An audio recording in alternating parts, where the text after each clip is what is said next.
અવસાદજનક ઘટનાના પગલે ભુજમાં કડક ફેસલો, સ્કૂલ રિક્ષા ચાલકને જીવન પર્યંત કેદ। ભુજ શહેરમાં ઘટેલી એક ગંભીર ઘટનાના અનુસંધાને ખાસ કોર્ટે એક સ્કૂલ રિક્ષા ચાલકને નાબાલિગ બાળા સાથે કરાયેલ દુષ્કર્મ માટે આજીવન કેદની સજા ફટકારી છે। દુષ્કર્મ, અપહરણ અને અનુસૂચિત જાતિ સામેના અપરાધ માટે આરોપી મજીદ મીઠા હિંગોરાજાને કોર્ટ દ્વારા 60,000 રૂપિયાનું દંડ પણ ફટકારવામાં આવ્યું છે। માધાપર પોલીસ મથકે 12 મે 2024ના રોજ નોંધાયેલા ગુનામાં જણાવાયું હતું કે 30 વર્ષીય મજીદ, જે કોડકી રોડ નજીકના કૃષ્ણા સિટી વિસ્તારમાં રહે છે, તેણે 9મા ધોરણમાં અભ્યાસ કરતી 13 વર્ષની અનુસૂચિત જાતિની વિદ્યાર્થિનીને પ્રેમમાં ફસાવી ઘણીવાર શારીરિક શોષણ કર્યું હતું। તપાસમાં ખુલ્યું કે બાળકી ધોરણ 8માં હોવાની વેળાએ મજીદની સ્કૂલ રિક્ષામાં ભણવા જતી આવતી હતી, ત્યારે મજીદે તેને પોતાના પ્રેમના જાળમાં ફસાવવાનું શરૂ કર્યું હતું। બાદમાં વારંવાર ફોન પર સંવાદ કરીને અને લગ્નના આશ્વાસન આપીને તેણે બાળકીનું માનસિક શોષણ કર્યું।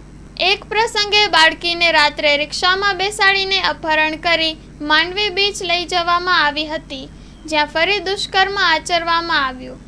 આરોપીનું બાળા પર ઘણી વખત દુષ્કર્મ આચરવામાં આવ્યું હોવું તપાસમાં સ્પષ્ટ થયું। ફરિયાદ પક્ષે રજૂ કરેલા 22 પુરાવા અને 6 સાક્ષીઓના આધારે કોર્ટે મજીદને પોક્સો અને એટ્રોસિટી એક્ટની લાગુ કલમો હેઠળ દોષી જાહેર કર્યો। ન્યાયમૂર્તિ શ્રી જે.એ. ઠક્કરે પોતાના ચુકાદામાં લખ્યું કે આરોપીએ પોતાના ધંધાથી મળેલા ભરોસાનો ભંગ કર્યો છે અને સમાજમાં આથી ગંભીર અસરો પડી છે। કોર્ટના આદેશ અનુસાર દંડની રકમ રજૂઆત તરીકે પીડિતાને ચૂકવવામાં આવશે અને જિલ્લા કાનૂની સેવા સત્તામંડળ દ્વારા પણ પીડિતાને 4 લાખ રૂપિયાનું વળતર ચૂકવવાનો હુકમ અપાયો છે। આ ઘટનાએ પીડિતાની શૈક્ષણિક જીવનને અસર પહોંચાડી છે।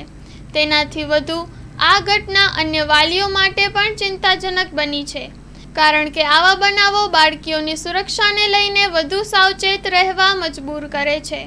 આ પ્રકારના અપરાધો સામે કડક કાર્યવાહી થવી જરૂરી છે, જેથી ભવિષ્યમાં કોઈ શોષણ અથવા દુષ્કર્મના બનાવો પુનરાવૃત્ત ન થાય અને સમાજ વધુ સુરક્ષિત બની શકે।